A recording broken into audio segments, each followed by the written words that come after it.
Welcome to my YouTube channel, your premier destination for world news. Dive into a global perspective on today's most pressing issues. Don't forget to subscribe and turn on notifications so you never miss a moment of the truth. Stay informed, stay connected. Into Gaza as Netanyahu declares time for war. Prime Minister Benjamin Netanyahu has said Israeli forces are making progress in Gaza raids, denounces calls for ceasefire. Israeli military forces have advanced further into the besieged Gaza Strip and battled with Palestinian fighters near Gaza City, as the United Nations and medical staff expressed fears over airstrikes hitting closer to hospitals. Israeli soldiers and tanks carried out attacks from two sides of Gaza City in the northern section of the Strip on Monday, with Palestinian armed groups saying that they repelled Israeli tanks to the east of the city.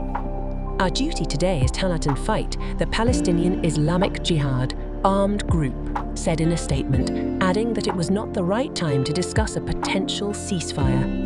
Israeli Prime Minister Benjamin Netanyahu also dismissed growing calls for a ceasefire, saying that such action would constitute surrender to terrorism.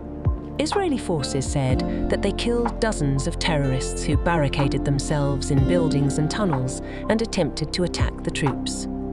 Israel also announced that it had freed a female Israeli soldier, being held captive by the Palestinian armed group Hamas during its ground raids, which have expanded in recent days alongside its continuing aerial assault. More than 8,300 people, including more than 3,400 children, have been killed in the bombardment, according to Gaza officials, and unofficials and aid organizations have warned of a humanitarian catastrophe as Israel continues to impose a complete siege on the territory.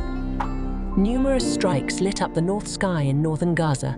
On Monday, Colin Clarkey, director of research at the Sofan Group, an intelligence and security consultancy, told Al Jazeera that the latest strikes could include large bombs meant to destroy a network of underground tunnels utilized by Hamas. This could be the use of bunker busters, where the Israelis are dropping bombs meant to penetrate what we call hard and deeply buried targets, said Clark, adding that it was impossible to be certain. A small amount of aid has started to trickle into the beleaguered Strip, with the Palestinian Red Crescent reporting that 26 trucks carrying aid entered through the Rafah crossing with Egypt on Monday. No sign of a ceasefire. Speaking to reporters on Monday, Israeli Prime Minister Benjamin Netanyahu emphatically rejected calls for a ceasefire, saying that this is a time for war. The embattled Prime Minister also shot down questions about whether he will resign as he faces widespread outrage from an Israeli public that holds his government responsible for a failure to stop an attack by Hamas on October 7 that killed more than 1,400 people, most of them civilians. The failure of the Israeli security apparatus, the Israeli public will not forgive him for that. Abdelhamid Siyam, professor of political science at Rutgers University, told Al Jazeera, adding that the public believes in the army, but not in Netanyahu. Speaking in a televised address on Monday, Israeli Defense Minister Yoav Gallant said that Hamas has two options: die fighting or to surrender without any conditions.